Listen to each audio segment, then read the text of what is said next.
Eu sou humano e, portanto, nada do que é humano me é estranho. Assim falava o poeta e dramaturgo romano Terêncio, e assim falo eu, Flávio Ricardo Vassoler, escritor, professor, youtuber, nômade, fiel como os pássaros migratórios e fundador da Universidade Virtual do Vassoler. Muito boa noite, pessoal. Boa noite a todas. Boa noite a todos vocês. Hoje é dia 20 de março de 2023, segunda-feira. Nós estamos aqui para mais uma aula ao vivo com Vassoler. E o tema da aula de hoje é um tema que eu julgo bastante explicativo.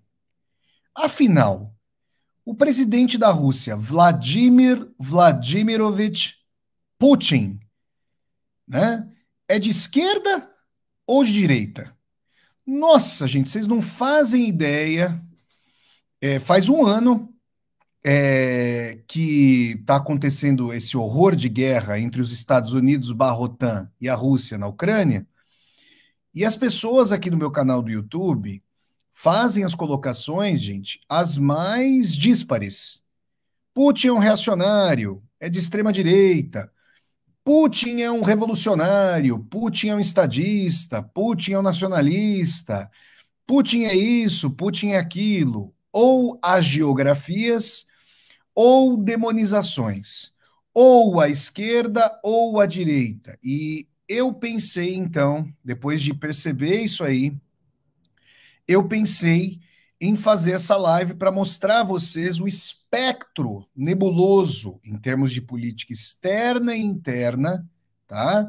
Para nós caracterizarmos melhor o senhor Vladimir Putin. Não é a primeira vez que eu faço isso, mas agora, bem especificamente, eu já fiz uma live aqui com boa audiência, né, no meu canal do YouTube, Flávio Ricardo Vassoler, está nessa mesma playlist, Aulas ao Vivo com Vassoler, dizendo quem é Vladimir Putin, porque ele invadiu a Ucrânia. Eu fiz uma live já sobre isso, vocês podem assistir a essa live há um ano, ou pouco menos de um ano. Mas vamos lá, vamos fazer essa live agora, essa aula, para eu determinar, para eu situar o Putin dentro da tradição de pensamento e prática política da Rússia, tá?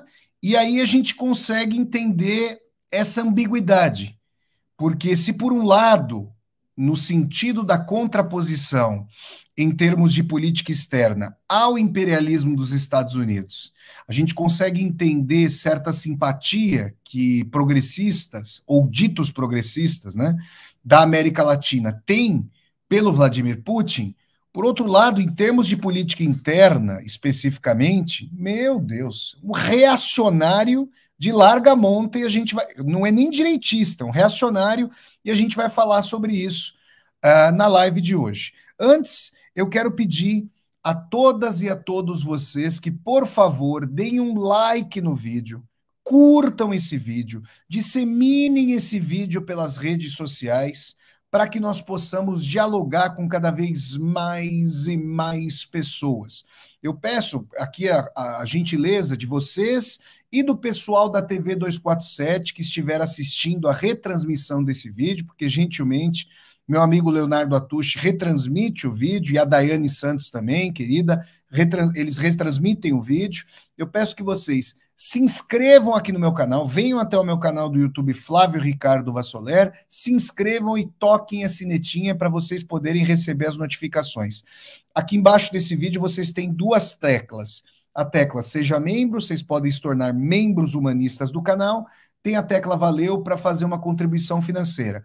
Quem estiver aqui no chat do YouTube pode mandar um super sticker, que é uma saudação paga, e um super chat, uma pergunta paga. Eu paro o vídeo, respondo às colocações de vocês. Eu agradeço sempre o apoio aqui para o crescimento, para a crescente profissionalização desse meu canal do YouTube. Estamos prestes a chegar a 80 mil seguidores e seguidoras aqui no YouTube, tá bom? Vamos lá, gente. Primeira coisa é o seguinte, desde o período tsarista, tá? A Rússia é dominada majoritariamente e ambiguamente por duas fortes correntes: a corrente dos eslavófilos e a corrente dos ocidentalistas. Pastor, o que são, grosso modo, essas correntes? Vocês podem ler o livro Pensadores Russos, do Isaiah Berlin, que é muito interessante.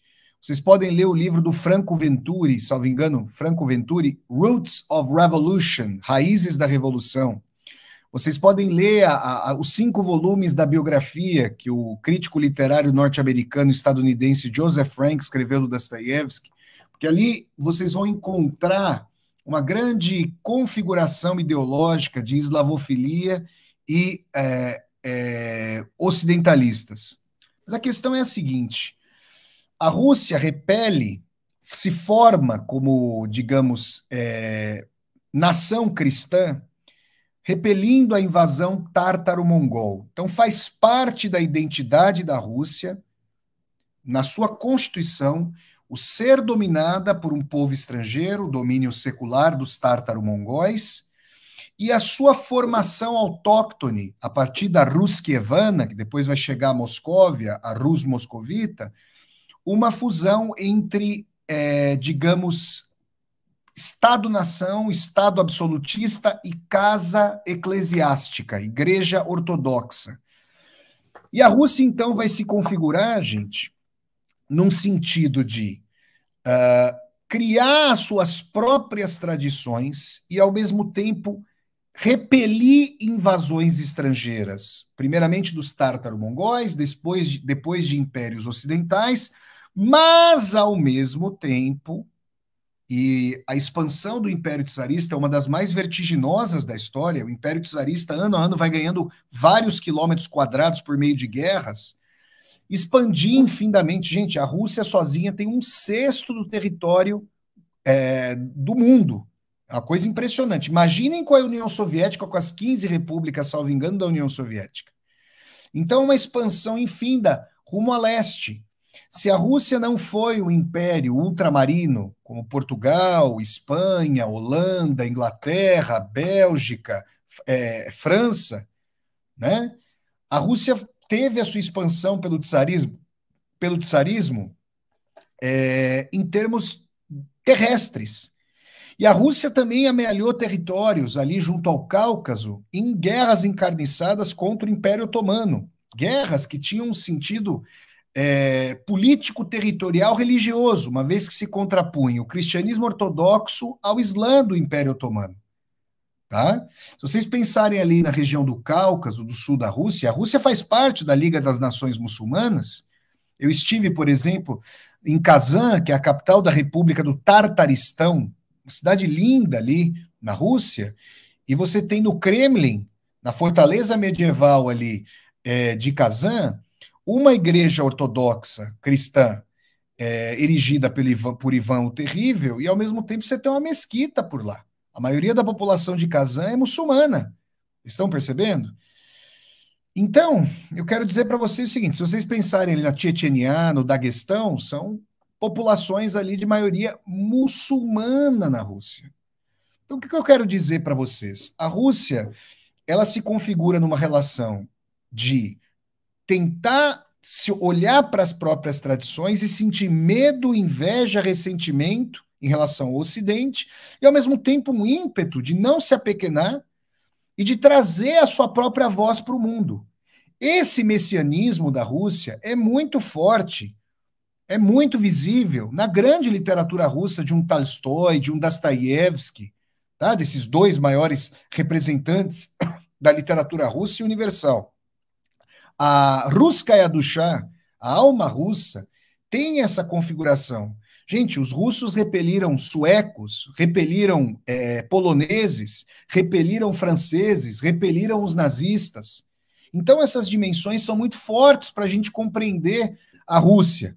A Rússia não é um país que historicamente se coloca como pura e simplesmente subalterno em relação ao capital majoritário internacional, como as classes dirigentes brasileiras, vastas frações delas, não todas, porque tem o getulismo, que se viu nacional desenvolvimentista, como as classes dirigentes do Brasil fazem, que sequer se identificam como brasileiras. Se pudessem, iam morar lá, transformavam a partes significativas do Brasil em província dos Estados Unidos, como a gente sabe.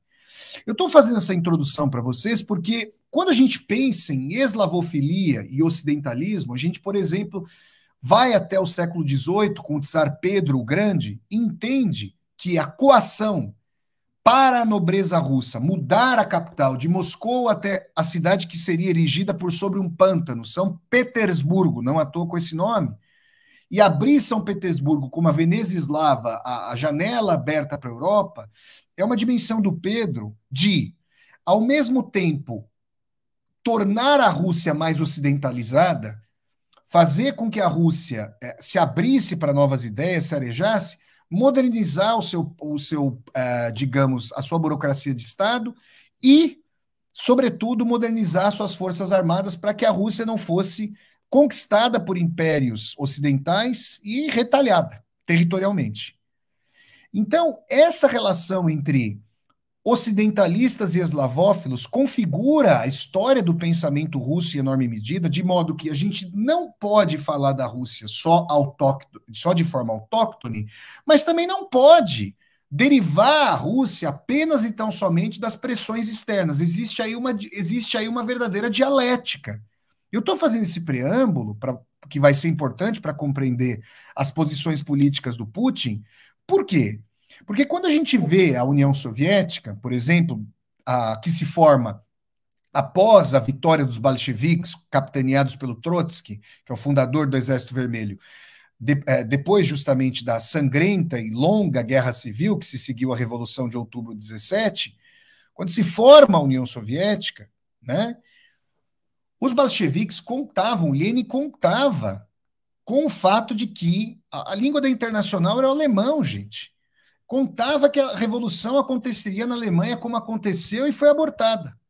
Depois da Primeira Guerra, a revolução chegou ao poder na Alemanha, mas foi abortada e ela não se espraiou. Gente, o Bela Kun ali na Hungria chegou a formar a República Socialista Soviética da Hungria, mas isso foi desancado. E a União Soviética se viu na dura missão de implementar o socialismo, a revelia da teoria do Marx, dada a materialidade da prática histórica, num país da periferia do capitalismo. Vocês percebem? Ou seja, com condição industrial parca. Então, essa é a questão. E aí, a gente pode ver, por exemplo, no Stalin, alguém que vai fazer o socialismo nacional, o socialismo num país só, em contraposição a essa dimensão mundializada, internacionalizada, que pressuporia uma revolução, o espraiamento da revolução que não houve. Então, as dimensões, gente, de forjar uma identidade nacional própria, de comandar o primeiro país vitorioso, para além ali dos 40 e poucos dias da Comuna de Paris, que foi destroçada por franceses e alemães, as burguesias de França e Alemanha se uniram no meio da Guerra Franco-Prussiana para destroçar a Comuna de Paris no começo da década de 1870. Então a Rússia se vê nessa questão. Então, quando a gente pensa, por exemplo, nessa sanha de conquistas armamentistas, industriais, aeroespaciais, essa coisa de trazer o primeiro satélite a ser posto em órbita ao redor da Terra, o Sputnik, colocar o primeiro ser vivo, a cachorrinha Laika, depois o primeiro ser humano, o cosmonauta Yuri Gagarin, né? Tudo isso faz parte de uma característica que eu encontrei tanto em Chicago quanto em Moscou. Ambas as cidades foram cidades que passaram pela minha vida. Eu morei 2 anos em Chicago e 1 ano em Moscou. E aí o que acontece? Eu ouvia em bares de Chicago as pessoas na conversa miúda falando dos outros países como extensões do quintal dos Estados Unidos. E a gente sabe o grau de arbitrariedade, de desrespeito à autodeterminação dos povos dos Estados Unidos. Mas eu também ouvia em Moscou conversas miúdas e melancólicas sobre a perda de influência da Rússia, então. Eu estou falando aí de 2008, quando a Rússia está começando a se reerguer, ou está se colocando como um país em soerguimento com Vladimir Putin. Na época ele não era mais presidente, tinha um regime tampão do Dmitry Medvedev, mas voltaria ao poder, como nós sabemos. Então, se falava, por exemplo, do leste europeu como um território perdido. Eu vou trazer vários exemplos de conversas que eu tive com russos e russas nas vezes em que fui ao país. Eu morei na Rússia por um ano, estive outras 2 vezes na Rússia, escrevi um livro sobre a minha passagem pela Rússia em 2018, durante a Copa do Mundo, chamado Diário de um Escritor na Rússia. Vocês podem adquirir o livro a partir do link que está na descrição desse vídeo aqui, embaixo do vídeo. Então prestem atenção a isso. A Rússia quer trazer a sua palavra para o mundo, mas ao mesmo tempo sabe que não tem a riqueza, o poderio econômico e tecnológico em vastas áreas, a não ser em áreas militares e coligadas à tecnologia militar, do Ocidente. Isso é uma questão muito clara aí para a Rússia. Mas é interessante pensar o seguinte, né? A Rússia sai de uma condição, isso é uma frase do Stalin, viu, gente? A Rússia sai de uma condição, o Stalin dizia, né? Eu peguei a União Soviética com o arado no campo e entreguei a União Soviética com bomba atômica. Isso não é pouca coisa, gente. Na verdade, isso é muita coisa, né? Se a gente for pensar em termos de realpolitik, é um feito tecnológico-industrial de ponta total. Não é à toa que depois da vitória soviética na Segunda Guerra Mundial, o prestígio da União Soviética alcançou o seu pico no mundo. E as experiências do socialismo real foram todas marcadas por forte influência de Moscou. Muito bem. O que acontece a partir de 1991? A gente precisa, para entender o Vladimir Putin, a gente precisa entender isso. Existe até um vídeo muito interessante, cuja audiência eu recomendo a vocês, do jornalista europeu, radicado durante muito tempo, primeiro na União Soviética, depois na Rússia, o Vladimir Posner, que fala russo fluentemente, dizendo o seguinte, o título do vídeo é o seguinte: How the United States Created Vladimir Putin. Como os Estados Unidos criaram Vladimir Putin. É interessante pensar sobre isso. Eu vou até retomar algumas colocações e argumentos do Vladimir Posner aqui na minha fala. Vejam só. A Rússia entra em colapso em 91. E alguns russos, eu diria até mais incautos, chegaram a pensar o seguinte: vocês podem assistir a vídeos do canal do russo Yuri Dud. Yuri com Y, Dud, D-U-D. Tem uma entrevista interessante. Ele faz entrevistas formidáveis, algumas das quais com legendas em inglês, a maioria em russo mesmo. E ele entrevista intelectuais, personalidades, artistas da Rússia. Ele é um opositor ao Vladimir Putin. E são discussões de altíssimo nível que ele promove com as suas entrevistas. Numa delas, ele entrevistou ali um intelectual russo que disse o seguinte: olha, faltou da parte dos Estados Unidos, vejam vocês, faltou da parte dos Estados Unidos, para esse intelectual russo, um plano Marshall para a Rússia pós-União Soviética. Uma ajuda dos Estados Unidos para que a Rússia se reerguesse e para que a Rússia pudesse se colocar de pé e entrar no concerto ocidental das nações. Olha, gente, se o mundo fosse feito dentro daquelas bolinhas de brinquedo, em que você você encontra inclusive essas bolinhas, tipo bola de cristal na Rússia, você sacode as bolinhas, neva ali dentro, ou seja, um mundo idílico, eu até concordaria com esse intelectual, mas se ele conhecesse as doutrinas geopolíticas dos Estados Unidos, de pensadores anglo-saxões, desde o século XIX, como Mackinder, por exemplo, ele saberia que o continente mundo, a Eurásia, é disputada, é tida como o nó górdio do mundo, a ser dominado pela maior potência, os Estados Unidos, e nesse sentido, quem domina a Eurásia, sobretudo o coração da Ásia, domina o mundo, é o maior bloco continental, e uma das intenções históricas dos Estados Unidos é desmembrar a Rússia em pequenos países, em pequenas regiões. Então, não haver um plano Marshall, né, referência aqui ao dinheiro poupudo aplicado pelos Estados Unidos na Europa Ocidental, para que a Europa Ocidental comprasse, com o seu parque industrial arrasado no pós-Segunda Guerra, comprasse produtos da indústria dos Estados Unidos, né? Então você faz ali a ajuda para depois ajudar a si próprio. Mas, de qualquer maneira, não foi aleatório, não foi algo aleatório, não foi algo acidental não ter havido um plano Marshall. A intenção era colapsar a Rússia. A intenção era, junto com os magnatas que estavam já dentro do Partido Comunista, carcomido no fim da União Soviética por corrupção, por lobbies, que abocanharam várias estatais, fazer com que o capital ocidental as abocanhasse também. Né? A intenção, a Rússia passa, a União Soviética, sobretudo a ex-República Socialista Soviética da Rússia, passa de uma situação de um Estado encampando a vida social para um neoliberalismo atroz, atroz.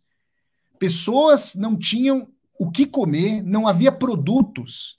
A crise, a economia russa foi à bancarrota, né? Ela contraiu brutalmente. Não havia, gente, não se pagavam salários. A máfia fazia segurança nas ruas, para vocês terem uma ideia, dado o colapso da década de 90. Então, muito desse imaginário de um modelo de democracia ocidental na Rússia é o modelo de guerra civil, é o modelo de revolução colorida, de guerra na Chechênia 1, de guerra na Chechênia 2, de separatismo, de pirataria com arsenal militar russo, de perda da identidade própria da nação, de orgulho nacional russo, um Boris Yeltsin indo até o Congresso dos Estados Unidos e falando que não quer mais briga com os Estados Unidos. E o Vladimir Putin, quando chega ao poder no fim da década de 90, pede ao Bill Clinton, ou conversa com o Bill Clinton, olha, a Rússia quer entrar na OTAN. Mas, gente, a Organização para o Tratado do Atlântico Norte, no pós-Segunda Guerra, ela tem sua razão de ser, a sua formação primeva, para se contrapor à União Soviética. E depois, gente, a OTAN vira uma aliança militar, porque, na verdade, nós temos as colônias dos Estados Unidos aqui na Europa Ocidental, né? O Otanistão, e ela vira uma ponta de lança, hoje não só contra a Rússia, mas para tentar usar a Ucrânia, se a Rússia sair derrotada nessa guerra, como cabeça de ponte para cercar a China na Ásia. Então, o Putin chega ao poder nesse contexto de Rússia em frangalhos. Em frangalhos. Quem é Vladimir Putin? Então vamos entender isso, para começar a dirimir aqui uma série de entendimentos que eu considero bastante problemáticos. Vladimir Putin fez direito, salvo engano, ali na Universidade Estatal de São Petersburgo, e se coloca como agente do KGB num posto intermediário, fala alemão fluentemente, estava lotado na Alemanha Oriental, salvo engano, na cidade de Dresden, quando caiu a União Soviética.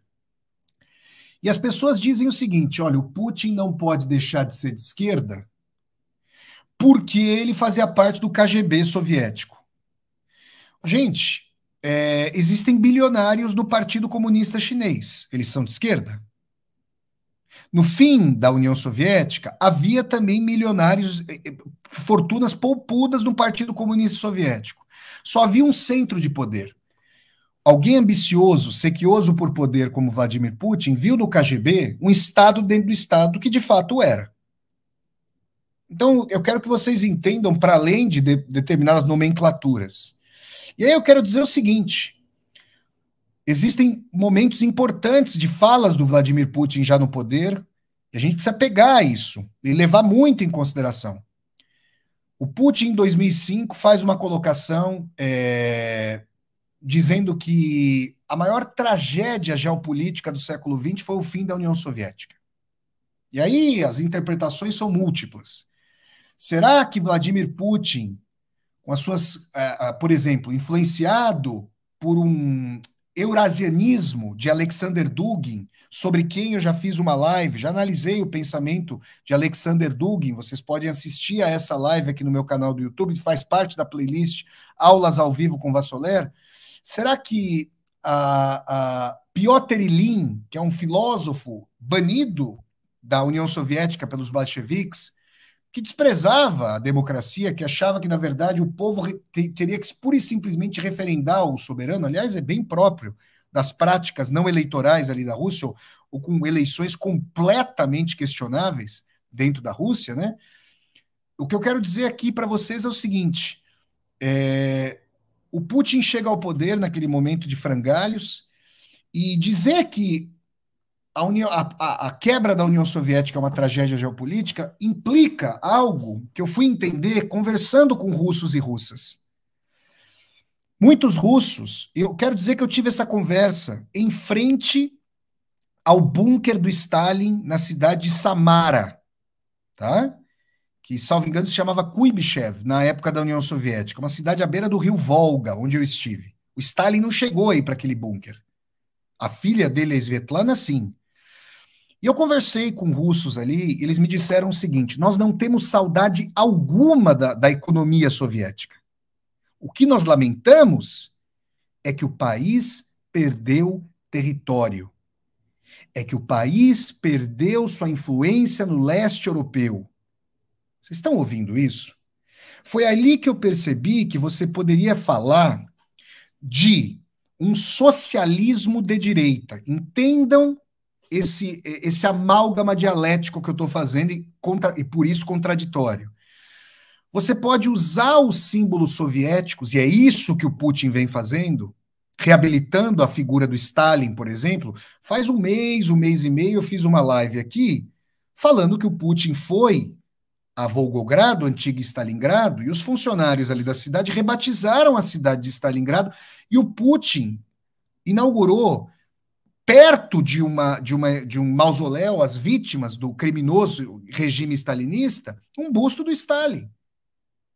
E ao mesmo tempo que ele enaltece a força militar do poderio soviético, ele faz conciliações com o tsarismo, com a Rússia tsarista, grandiosa.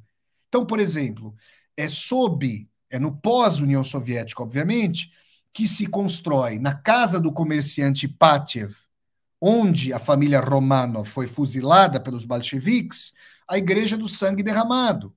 É lá perto de Ekaterimburgo, onde fica essa igreja, na fronteira entre Ásia e Europa, eu estive lá em agosto de 2017, existe um monastério onde as cinzas dos Romanov foram aspergidas pelos bolcheviques. E agora virou um local de reza, peregrinação. Então vejam, o Alexei e o Nikolai, respectivamente filho e czar, foram canonizados pela Igreja Ortodoxa.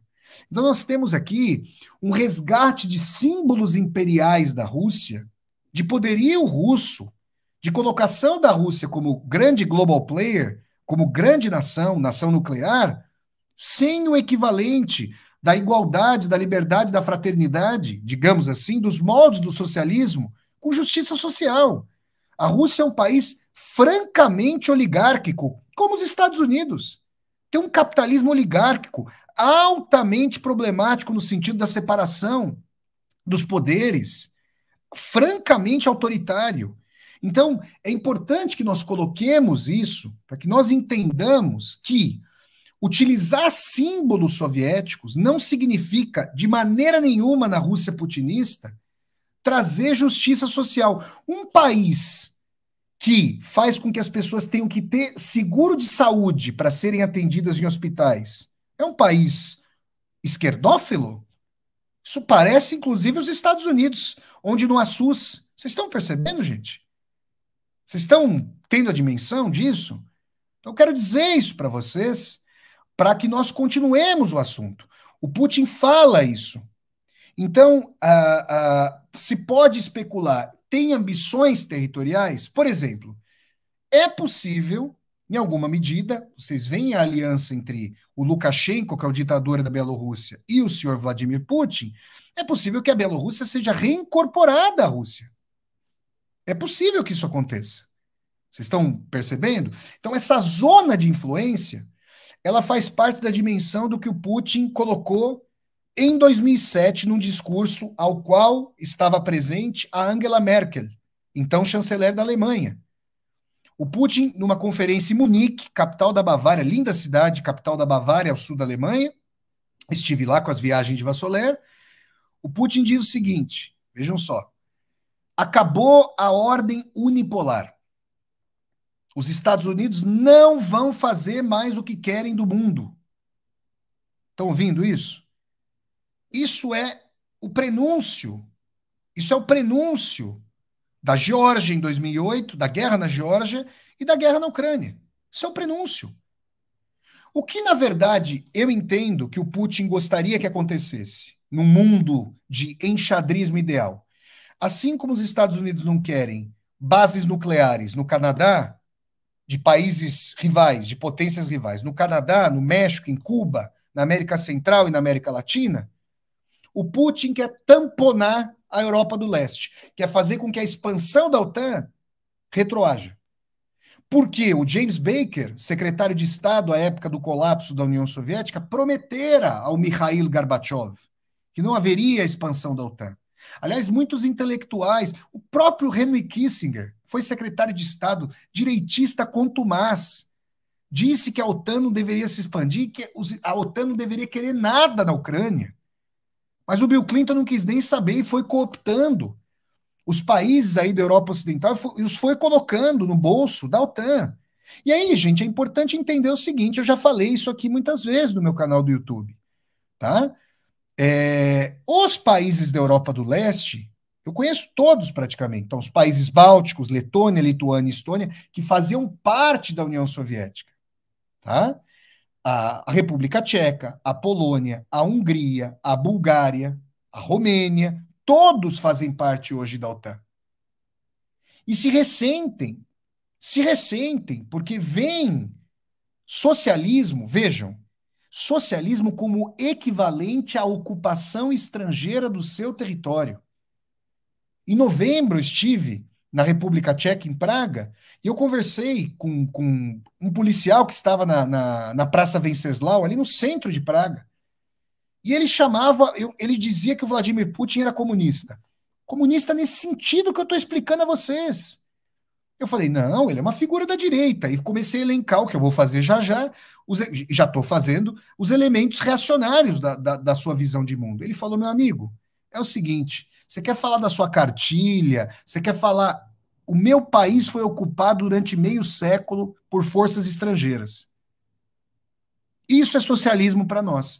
E alguém vai dizer que os antigos tchecoslovacos e os tchecos de hoje não vão se ressentir da invasão do país em 68 pelos tanques do Pacto de Varsóvia, que isso aí é uma excrescência? Vocês estão percebendo? Na Polônia, no Museu do Levante de Varsóvia contra os nazistas em 44, eu conversei com 2 historiadores. Conversas, gente, sensacionais. Como vocês estão vendo aqui, que a gente aprende muito, abrindo bastante ouvido para entender as falas autóctones ali das pessoas que viveram esses cenários. 2 historiadores me disseram assim, você sabe qual que é a diferença? Porque a Polônia se ressente profundamente, tanto com relação à Alemanha quanto com relação à Rússia.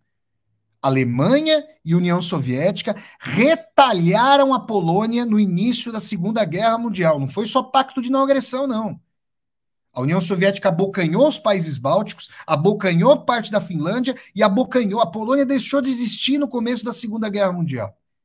E aí 2 historiadores poloneses me disseram o seguinte, lá do museu. Os alemães, os poloneses se ressentem com relação aos alemães, mas os alemães não mentem ao dizer, nós vamos destruir vocês, não somos seus amigos. Isso eles disseram. Os russos dão um tapinha nas costas, te dão uma facada por trás. Vocês estão percebendo isso? Essa é a sensação, gente. Então, eu quero dizer para vocês o seguinte, numa realpolitik em que o fim do mundo unipolar implique multipolaridade efetiva, que é o que tende a se desenhar como resultado desse conflito, se o mundo não acabar, né, se o mundo não for levado à hecatombe, os Estados Unidos serão forçados a regionalizar o seu poder. Os Estados Unidos não vão vender barato essa derrota, né? E esse tamponamento da Europa do Leste pode ser um murro em cima da mesa que a Rússia e a China, o seu parceiro, Xi Jinping, está lá em Moscou, né? E está referendando o apoio da China a uma amizade sem limites. Isso é uma carta de delimitação de um novo tempo histórico, de um novo marco histórico. Então é isso que o Vladimir Putin quer, em termos de um cenário, acabar com a expansão da OTAN. Aí você vai falar, nossa, Flávio, mas isso às custas do sofrimento do povo ucraniano? Isso é uma verdadeira tragédia, gente. Agora, quando a gente pensa, por exemplo, nos golpes que os Estados Unidos fomentaram e fomentarão na América Latina e em outros lugares do mundo. Quando a gente pensa no genocídio do povo iraquiano, na redução do Iraque a escombros, no Afeganistão, na Líbia, no bombardeio de Belgrado, capital da Sérvia. E aí? São os mesmos termos. Então a gente pode discutir principiologicamente, ou, como eu estou tentando fazer aqui para explicar a vocês, em termos de realpolitik. Nesse sentido, Putin fala: a Rússia não vai ficar mais de joelhos, eu não me chamo Boris Yeltsin, vocês não vão me colocar simplesmente em capas de revistas famosas dos Estados Unidos, vocês não vão me comprar. O Putin dizendo. A Rússia tem que ter os seus interesses respeitados. Então, quando os Estados Unidos fomentam revoluções coloridas da Geórgia para levar a OTAN para a ex-república socialista soviética da Geórgia, o Putin manda tanques. Eu estava lá. Eu estava lá em Moscou quando houve aquele conflito. São os prolegômenos da guerra da Ucrânia. Quando o Yanukovych, presidente alinhado ao Putin, é apeado do poder por um golpe por parte dos ucronazis, Svoboda, Pravi Sector, patrocinados, nós sabemos, assistam Ukraine on Fire, né? Não é o documentário chancelado do Netflix lá, o outro lá, o pró-ocidental, pró-Washington. Assista do Igor Lapatonok, Ukraine on Fire. Aí vocês vão ver a influência dos Estados Unidos na Ucrânia, inclusive da figura maior dos Estados Unidos na política americana de hoje, o Joe Biden e seu filho, né? E aí a gente vai entender que, como resultado do golpe de Estado patrocinado pelos Estados Unidos, da Revolução Colorida da Praça Maidan, a Rússia, então, interveio e anexou a Crimeia. Ah, foi um referendo a toque de caixa, mas havia uma situação excepcional. Eu não estou justificando, estou interpretando segundo o xadrez pela perspectiva dos russos também. A Crimeia havia sido dada para a República Socialista Soviética da Ucrânia pelo Nikita Khrushchev. A Rússia referendou acordos de que a Crimeia ficaria com a Ucrânia no pós-União Soviética. O Yeltsin estava lá para assinar isso. Não estão satisfeitos com isso, mas assinaram. E a Rússia tomou na mão grande. O cálculo do Putin é esse cálculo derivado da Conferência de Munique. Se vocês vão para o Afeganistão, se vocês vão para o Iraque, Estados Unidos, nós vamos para a Crimeia. Vocês estão percebendo? Por isso que eu estou dizendo, como nós da América Latina, eu não estou agora na América Latina, mas obviamente sou brasileiro latino-americano. Como nós sofremos com o imperialismo dos Estados Unidos, o caráter de a Rússia querer dizer eu vou andar com as minhas pernas e os Estados Unidos não vão me tratar como uma vassala, como acontece hoje com os países do Otanistão, aqui na Europa Ocidental, agrada aos intelectuais, as mentes progressistas da América Latina. E aí você pega a parte que é tomar parte pelo todo. E aí várias coisas do senhor Vladimir Putin, anti-hegemonista, anti-imperialista dos Estados Unidos, são postas de lado. Então o Putin, ele aparenta ser um anti-imperialista, contra os Estados Unidos de fato o é, mas as pessoas se esquecem do que faz, por exemplo, na sua política interna. Eu já participei de debates em que arguidores e arguidoras me diziam: não me interessa o que o Putin faz dentro da Rússia. Como assim? Por que não? A gente não vai debater o todo, a gente vai perder a dimensão de totalidade? Então vamos dizer aqui, gente. Vamos dizer aqui.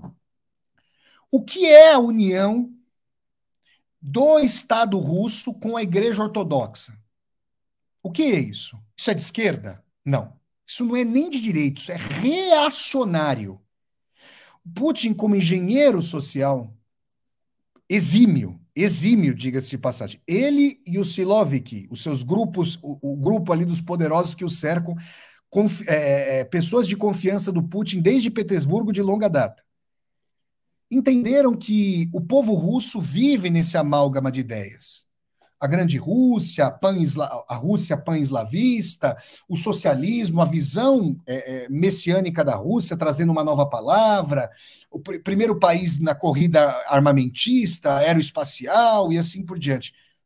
A morte do socialismo trouxe um vazio. Trazer uma casa cristã, porque a Igreja Ortodoxa tem sede nacional, traz um amálgama de fortalecimento de uma espiritualidade nacional que, por sua vez, referenda e sacraliza o Estado. Vale lembrar que vários czares eram sacralizados, foram sacralizados, inclusive o último, morto pelos bolcheviques. Estão percebendo?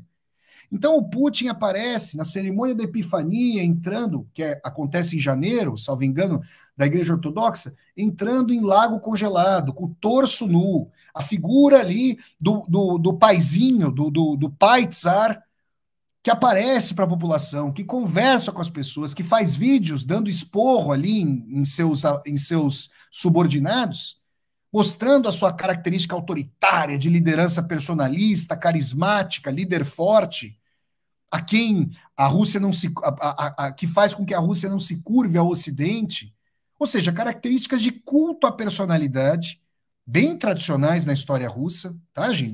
Dos czares passando por secretários-gerais da União Soviética, Stalin, a figura mais lendária, sem dizer que o Stalin mumificou o Lenin para deificar o Lenin, seu Deus filho, digamos assim. Então, essa amálgama vai implicando que, por exemplo, a lei do aborto seja dificultada, você às vezes precisa pegar uma autorização de um pope ortodoxo. Já pensaram um pope ortodoxo dando autorização para a lei de aborto? Leis de criminalização daquilo que é tido como propaganda LGBTQIA+, na Rússia, uma percepção por parte do senhor Vladimir Putin que as discussões de pautas identitárias são escumalha do Ocidente, é assim que ele fala, inclusive. Vocês estão percebendo isso? Existem campos do pensamento progressista que tendem a dizer, eu não sei com base em que pesquisas, que a divisão de gênero masculino e feminino é natural. Gente, progesterona, testosterona é uma coisa. Papéis sociais e históricos do patriarcado são coisas totalmente diferentes. Vocês estão compreendendo? Mas eu ouvi pessoas do campo progressista querendo questionar o avanço fundamental de mostrar que, olha, homens e mulheres e comunidade LGBTQIA+, todos devem ter o mesmo direito. A Rússia vai numa direção de fazer com que a sociedade russa, obviamente muitos e muitas da nova geração não concordam com isso, mas não tem voz para se exprimir dentro da Rússia. Que a Rússia tem valores estanques, tradicionais, defende a família. O senhor Bolsonaro, né, fascista brasileira, foi a Moscou nos prolegômenos ali, semanas antes do início dessa guerra, e disse que o Vladimir Putin defende a família. Eu não vi os intelectuais, as figuras do campo progressista latino-americano se referindo a isso. Por que não se referem? Porque, obviamente, é uma pedra para lá de incômoda no sapato. Isso sem dizer sobre a perseguição a jornalistas e opositores do regime, que são taxados e rotulados ipsis literis de agentes ocidentais. Vassoler, e o Snowden, e a perseguição estadunidense, anglo-saxão Snowden. Gente, vamos usar uma questão muito importante aqui. Criticar o senhor reacionário Vladimir Putin na política doméstica, por exemplo, não significa conestar, corroborar, referendar o que os Estados Unidos fazem. Eu não me situo nessa lógica binária. Eu não me situo nessa lógica limitada e limitante. Eu me movo contraditória e dialeticamente. Então, se fazer uma crítica contumaz à perseguição que o Estado russo move, nunca ninguém sabe a autoria. Tem morte de jornalista em ponte perto do Kremlin. São vários os perseguidos. E aí, gente? A gente corrobora isso? Essa prática de Estado policial? Não é à toa, né, que se revive ali a rana do tsar, o NKVD stalinista, culto ao stalinismo e assim por diante. Vocês estão percebendo? Então, a gente não vai falar nada sobre isso? Claro que nós vamos falar. Eu, pelo menos, vou falar. Então, assim, o Vladimir Putin, ele os opositores e opositoras têm dificuldade em alugar salões na Rússia para fazerem discursos.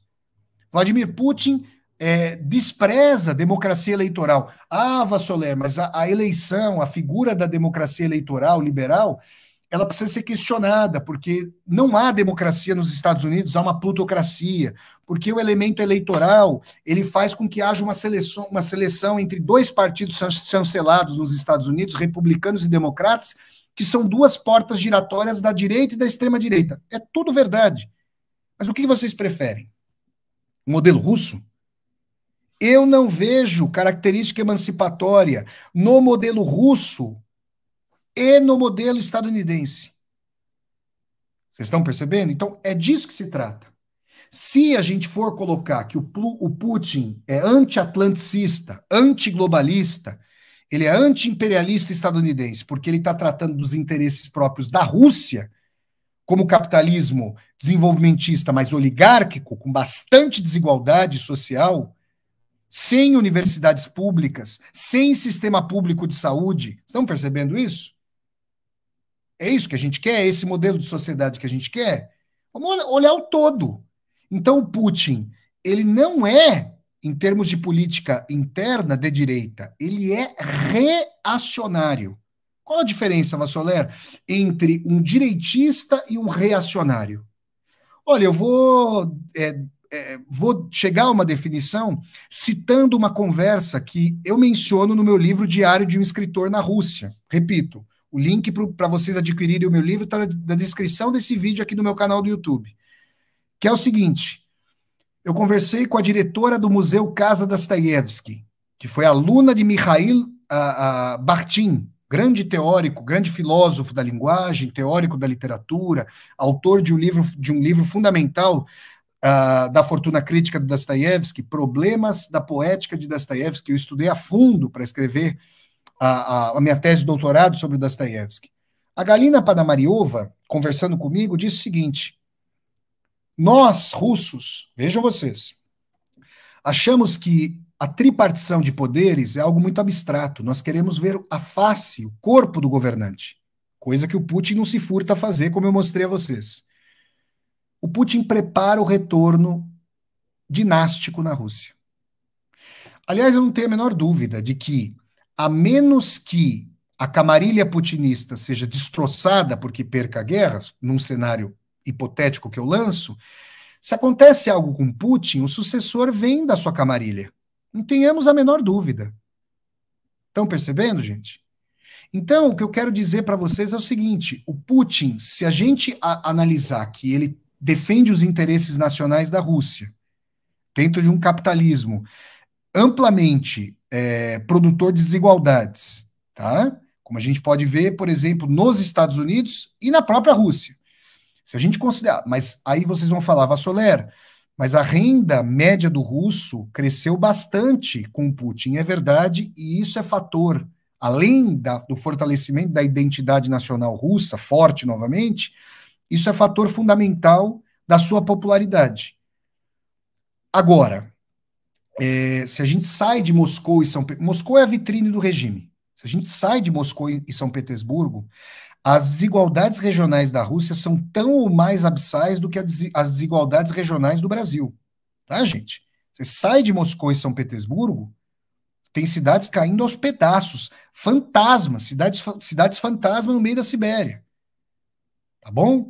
Então, quero dizer para vocês o seguinte: se a gente olhar pela questão de política externa, o anti-hegemonismo com relação aos Estados Unidos do Putin o situa num campo híbrido entre uma esquerda que se ressente, com toda a razão, em relação ao imperialismo brutal, hediondo, criminoso dos Estados Unidos, e uma direita, porque eu vejo figuras da direita, né? Figuras de um nacionalismo direitista, tido como nacional desenvolvimentista, saudando a força viril, o militarismo do senhor Vladimir Putin. Vocês percebem?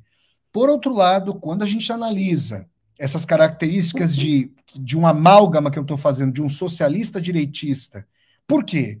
Porque saudoso dos símbolos de poder da foice e o martelo, não como sistema de igualdade social, mas como, vejam vocês, como símbolo de hegemonia russa no mundo, O Vladimir Putin faz uma síntese e procura fazer uma síntese cuja resultante vetorial é o seu regime entre Rússia czarista e União Soviética. Rússia czarista e União Soviética são tese e antítese como gato e rato. Aliás, estiveram em guerra durante longos 4 anos, os partidários respectivos, de uma encarniçada e sangrenta guerra civil. Mas Putin agora quer unir o país, chama a democracia de caos dos anos 90, né?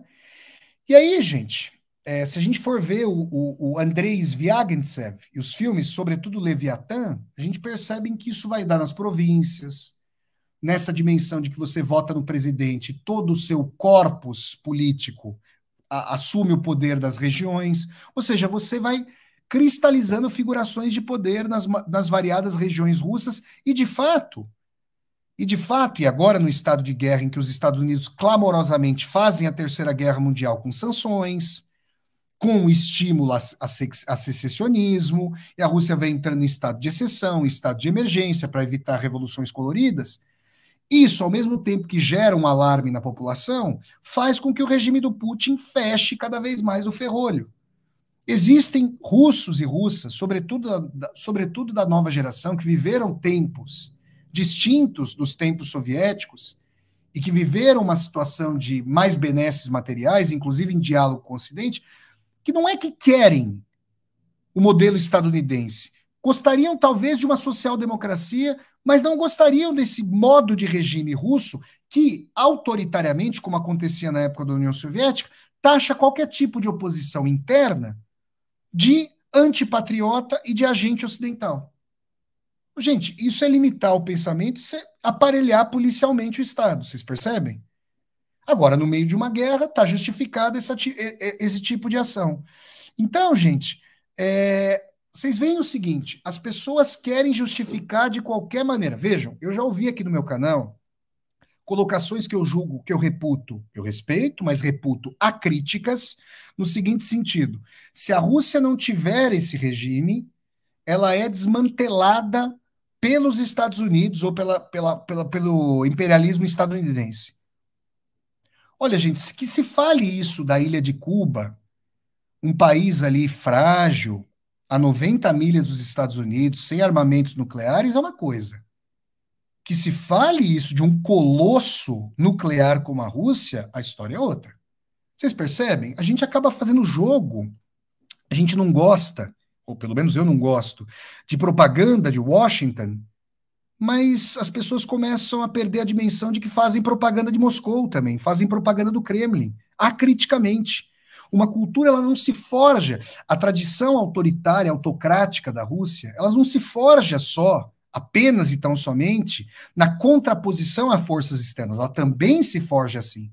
Mas essa tradição de subordinação da população, de impossibilidade de a população ter voz, de silenciamento da população, de uma população que estabeleceu um rudimento de sociedade civil, quando Nikita Khrushchev, fazendo os apartamentos de blocos pré-fabricados, os Khrushchevky, né, para substituir os Kommunalki do Stalin, que eram apartamentos comunais, nos quais ele infiltrava espiões, ele fazia com que as pessoas fossem espiãs, pais de filhos, esposas de maridos, maridos de esposas, um horror. E o Khrushchev faz esses apartamentos, as famílias começam a ter os seus próprios apartamentos, e a cozinha, a conversa as table talks, as conversas dentro da cozinha, viram os locais, viram os motes para se criticar o regime. Que as pessoas tinham medo de falar. Vocês estão percebendo? Então, ou a gente entende essa característica da história da Rússia, ou a gente fica repetindo chavões, né? A gente fica repetindo mantras, né? Então as pessoas falam assim, não, Putin é um nacionalista. Nacionalista para quem? Para os pobres da Rússia? É para os pobres da Rússia ou para o seu grupo oligárquico? Aliás, o Ocidente gosta de falar que os empresários russos são oligarcas. Os empresários estadunidenses, ingleses, franceses são o quê? Oligarcas. Então, quando a gente vê essas características, a gente percebe o seguinte, é uma disputa no campo do capitalismo atual, E a gente pode fazer toda uma discussão sobre o que está acontecendo na China. Tem um grande especialista brasileiro em China, o Elias Jabbour, que fala para ele de um socialismo na China do século XXI. De qualquer maneira, a China, obviamente, faz, desde o Deng Xiaoping, reformas se incorporando à economia de mercado. E a gente pode falar dialeticamente de uma tentativa de superação do capitalismo por dentro dele, segundo suas próprios mantras, porque há todo um colosso de reestatizações na China e tudo mais, mas de qualquer maneira, nós temos a China partícipe da Organização Mundial do Comércio, da OMC, né? Os Estados Unidos tentam frear essa expansão por meio de guerra, por meio de acossamento, tentando realinhar o mundo num modelo de Guerra Fria 2.0, seguindo aquela lógica de não está comigo, está contra mim, para dividir o mundo, para clivar o mundo. Então a gente vê uma disputa entre os grandes, os cachorros grandes aí do capitalismo atual, e as pessoas, né, elas têm nostalgia. Eu entendo que as pessoas têm nostalgia de um ideário social que o Putin não representa. Vladimir Putin não tem nada a ver com igualdade social. Vladimir Putin não tem nada de União Soviética, a não ser a força imperial soviética. E uma tentativa eventual, negociada, de fazer com que aquele bloco da Eurásia, ou que seja reincorporado, numa negociação, por exemplo, a Bielorrússia, ou que se gerem blocos, realmente, que isso é uma intenção clara, além dos BRICS, blocos de estruturação comercial ali para se contrapor ao eixo do Atlântico. Tá? Então, esses blocos comerciais, eles vão sendo estruturados para se contrapor ao padrão dólar. E as pessoas, gente, e as pessoas que estão fazendo, as pessoas assistem a essa live, e as pessoas me veem fazendo essa live. Se eu estivesse fazendo essa live, se eu fosse russo, se eu estivesse com a minha chapka russa aqui, e estivesse fazendo essa live na Rússia, eu teria que colocar aqui uma legenda no vídeo dizendo que eu sou agente ocidental, que eu represento ideias de agente ocidental, como Yuri Dud tem que fazer. Vocês estão percebendo isso? Aliás, gente, eu poderia, se participasse, é importante dizer isso, pessoas que participam de protestos contra a guerra na Ucrânia dentro da Rússia, porque não querem disputar essa guerra, e porque são cidadãos comuns como nós, cidadãos e cidadãs comuns, que não querem essa guerra, não querem essa dimensão. Olha, gente, vamos pensar o seguinte, eu me contraponho veementemente à expansão da OTAN, veementemente. A OTAN é uma aliança imperialista. Agora, se eu for pensar que a OTAN estaria às portas da Rússia, na Ucrânia, a OTAN já está às portas da Rússia nos países bálticos, que estão armados até os dentes. E, aliás, se vocês pegarem geograficamente, os países bálticos estão pertinho ali de Moscou. Vocês percebem a questão?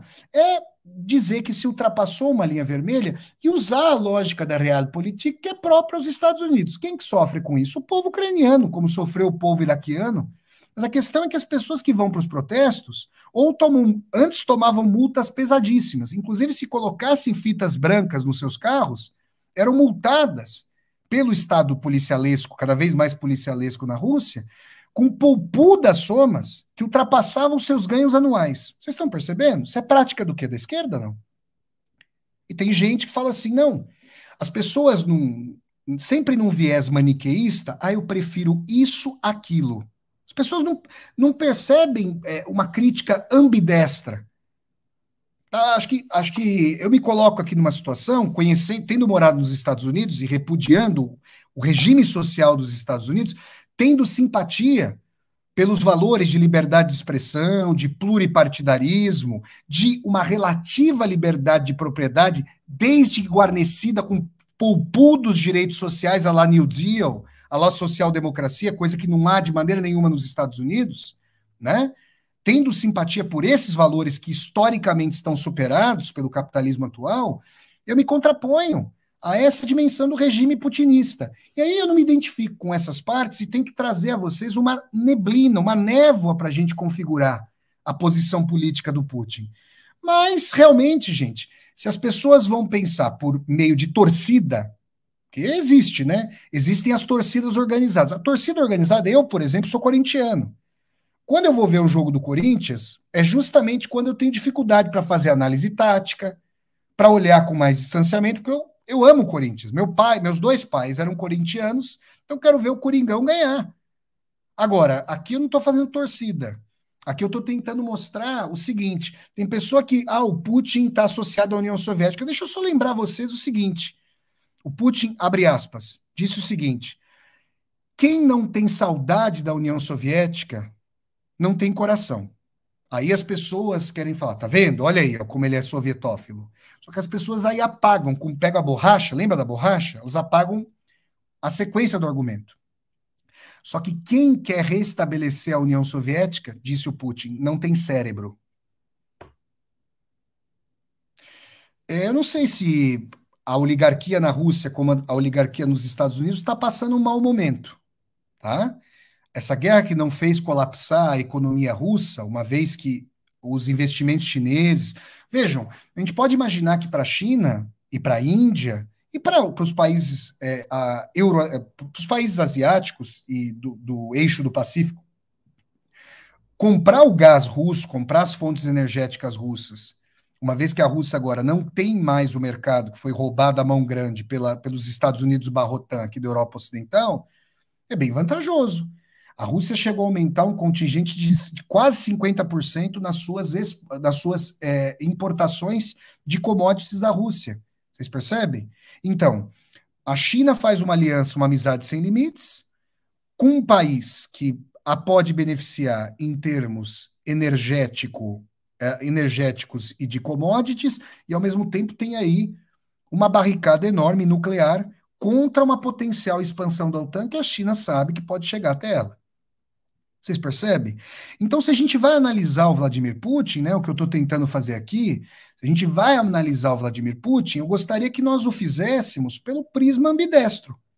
Se vocês querem chamar o Vladimir Putin de esquerdista por seu nacionalismo desenvolvimentista e pelo papel da Rússia, vejam, a Rússia não é um país de nacional desenvolvimentismo pura e simplesmente periférico como o Brasil, porque a União Soviética chegou a capitanear setores tecnológicos de ponta, como na corrida aeroespacial, e a Rússia é um país que estabeleceu zonas de influência ao redor do mundo. Vocês percebem? Então, quem quiser chamar o Putin de esquerdista pelo anti-atlanticismo, coloque o Putin no leque, no rol de estadistas, porque ele é, de fato, um estadista, gostando ou não do seu regime, e internamente vocês já viram o meu repúdio, gostando ou não do seu regime, ele é um estadista, ele é alguém que se coloca contra os Estados Unidos a favor do seu leque de valores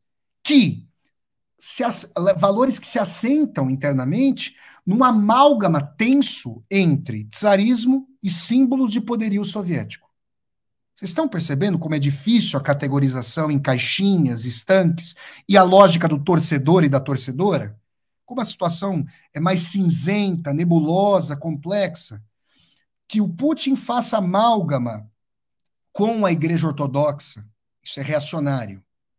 Que o Putin tenha um regime que não permite dissenso, e agora, em situação de guerra, não o faça mesmo, né? E feche o ferrolho de fato, isso tem aspectos, de fato, anti-revolução colorida, anti-atuação ocidental dentro do país, mas impedindo qualquer dissenso.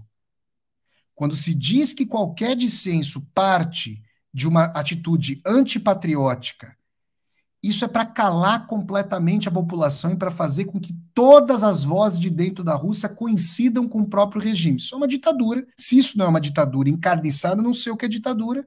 Então as pessoas não querem olhar para isso. É que existem realmente pessoas em determinados setores do campo progressista, ou mesmo na direita, que defendem justamente o regime assim. Eu felizmente, não estou entre elas, mas elas defendem. Então a gente tem que observar esses aspectos. Quem gosta de culto à personalidade, quem gosta de ver as bonequinhas Matriushka lá de Moscou, lá toda a Rússia, com o rosto do Putin, ver o torso nu do Putin andando a cavalo, né, exercendo ali a sua virilidade com armas e tudo mais, esse culto à personalidade, isso é uma infantilização enorme do povo russo. Obviamente, gente, nós temos autores e autoras sofisticadíssimos da Rússia que não têm voz para se exprimir. Não tem. Uma live como essa na Rússia é perigosíssima para quem está lá. Eu faço essa live Vocês veem o amor que eu tenho pela cultura e pela história da Rússia. Dediquei mais de 10 anos da minha vida a estudar a obra de Dostoiévski. Sou um entusiasta da grande literatura russa, dos seus valores, dos grandes autores e autoras. Agora, peraí. Né? É triste lidar com um país cujas transformações, tanto por suas características imanentes, quanto na relação trágica que o Ocidente mantém com a Rússia, a acossando e querendo desmembrá-la, perceber que é difícil você não instrumentalizar as discussões aqui em relação ao Vladimir Putin. Então, saiba, você que defende o Vladimir Putin, você está num eixo anti-atlanticista e que tem um pacote aí bastante reacionário, que vem com um pacote bastante reacionário. Então, que a gente veja a totalidade, não a parte que nos convém, que a gente veja a totalidade desse processo.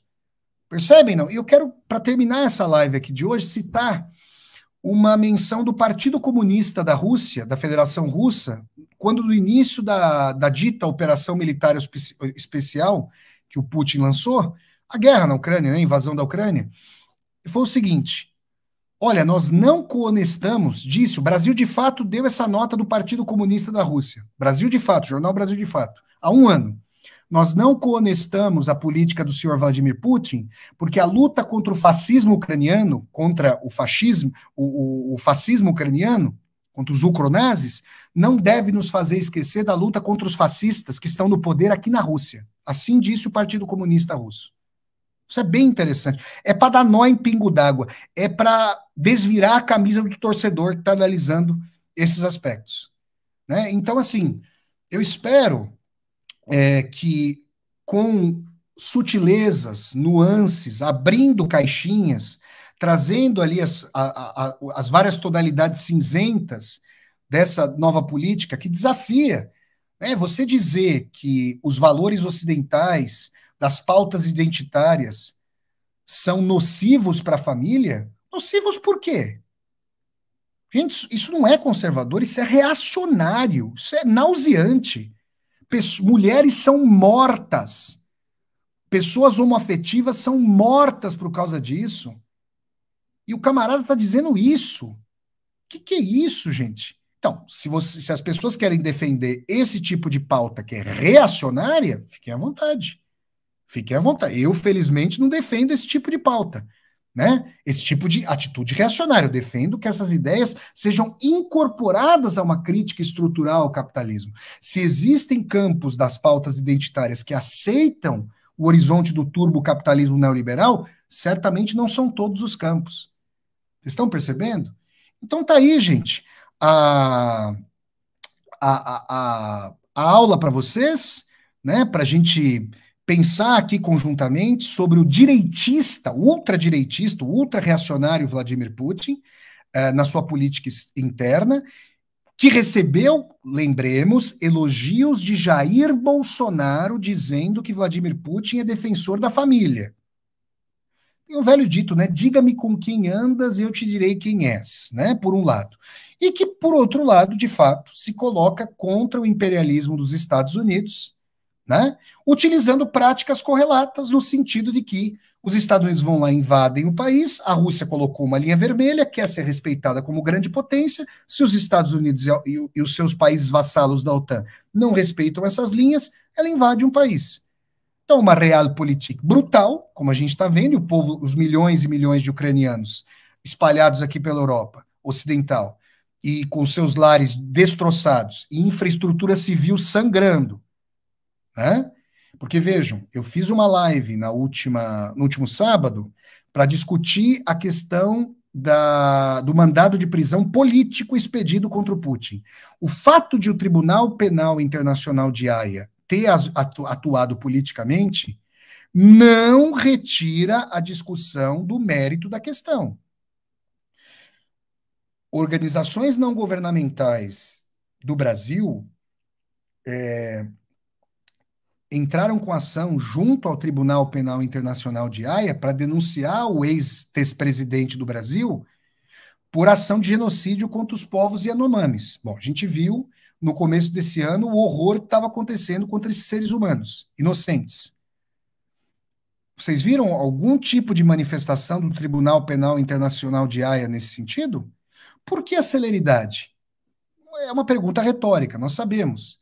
Certamente, essa instituição, criada dentro da moldura e do arcabouço estadunidense, tem uma questão é, é, de aparelhamento político. Vocês percebem, não? Agora, isso significa, pura e simplesmente, que a deportação de crianças de um local para outro, violando direitos humanos, não existe? Não houve? Eu gostaria de que países independentes, um grupo independente, investigasse isso. Agora, a gente não pode deixar de entender que, sim, houve questão política, mas essa ação é crime de guerra. Vocês estão percebendo isso? E as pessoas não querem falar sobre. Eu não, né? Eu, felizmente, falo sobre isso. Mas existem pessoas que não querem falar sobre isso.